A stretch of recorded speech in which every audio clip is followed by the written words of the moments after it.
আল্লাহ রসুল বৈশা আছেন তো জিবরিল আলাইহিস সালাম হাসতে হাসতে আসছে, বড় খুশি আজকে। আল্লাহ রসুল জিজ্ঞাসা করছে এত খুশি কেন? বলছে সুসংবাদ নিয়ে আসছি, আপনিও খুশি হয়ে যাবেন। বলছে কি সুসংবাদ? 70,000 উম্মত আপনার হিসাব কিতাব ছাড়া জান্নাতে যাবে। তো শুনতে দেরি, চেহারা মলিন হইতে দেরি হয় নাই। তো জিবরিল আলাইহিস সালাম বললেন এটা কি?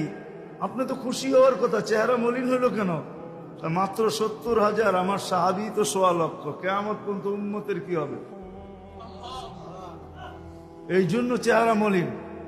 আপনি কি নিতে রাজি না? নিতে রাজি না এই কথা বলতেছি না, কিন্তু ভাবতে হবে এটা বলতে পারি। ভাইবা দেখি নিব কি নিব না। তো পাশে ওমর রাদিয়াল্লাহু তাআলা আনহু বসা, বলছে ওমর নিব 70,000, বিনা হিসাব কিতাবে জান্নাতে যাবে। যেমন উস্তাদ তেমনই তো ছাত্র হয়, পীর যেমন মুরিদ তো এমনই হয়, ঠিক না? হ্যাঁ, কি বলেন? সঙ্গী ভালো হলে আমিও ভালো হব, এটাই তো সত্য।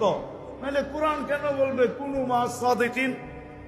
নেককারদের সাথে চলো, তুমিও নেক হয়ে যাবা, তুমিও নেক হয়ে যাবা। ভালোর লোকে চলো, ভালো হয়ে যাবা। প্রবাদ বাক্য এটাই সত্য।